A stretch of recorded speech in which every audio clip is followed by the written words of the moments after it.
Hello everyone. Welcome back to another video. In this video, we're going to look at the very first book of the New Testament. We'll look at where it came from and why it was written. So let's begin. The Apostle John wrote the book of Revelation while he was in exile on the island of Patmos. John was exiled there by the Roman government because of his faith in Jesus Christ. And so while he was there, he received a vision from Jesus Christ, and he wrote it down. He wrote it down for the church. Now, why did he write it?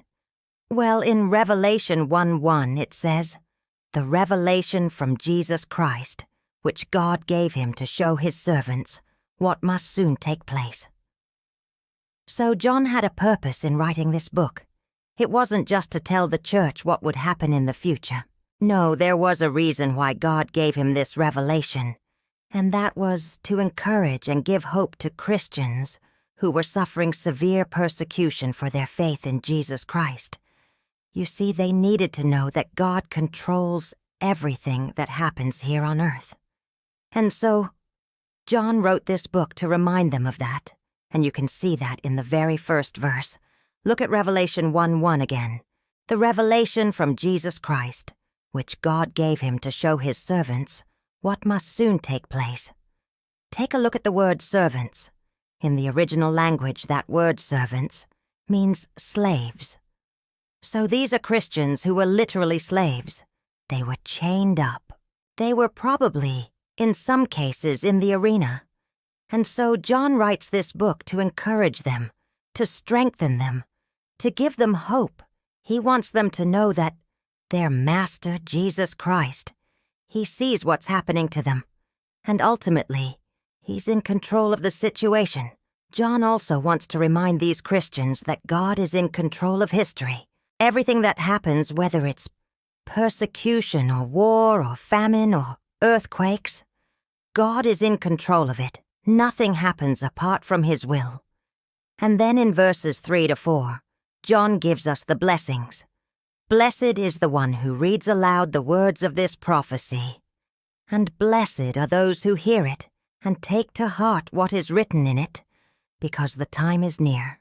To the 7 churches in the province of Asia, grace and peace to you from him who is and who was and who is to come, and from the 7 spirits before his throne, and from Jesus Christ, who is the faithful witness."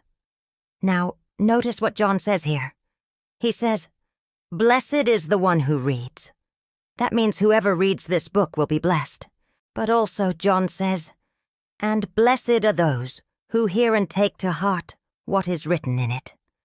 So not only is it a blessing to read this book, it's also a blessing to hear it and to meditate on what you hear. You know, when John wrote this letter, these Christians were suffering persecution, but they didn't have a Bible. They didn't have the whole Bible, but they had the Old Testament. They had the Torah, the Psalms, the Proverbs, Isaiah, Jeremiah, all these wonderful books. But they didn't have the New Testament. They didn't have the Gospels. They didn't have the letters of Paul, Peter, James, Jude. They didn't have any of those books. And so John wrote this book for them to remind them that God is in control, and God is going to work everything out for their good. So John reminds them of God's sovereignty throughout the book of Revelation. You see, revelation means unveiled.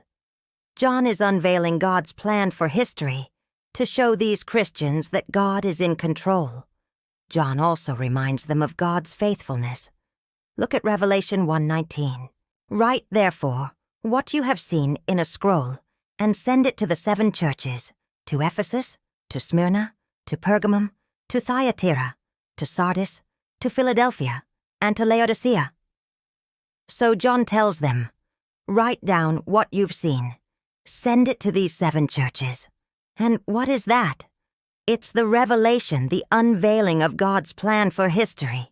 God is in control, and he's faithful to work things out for his people. We live in a day and age where people think that God is not in control.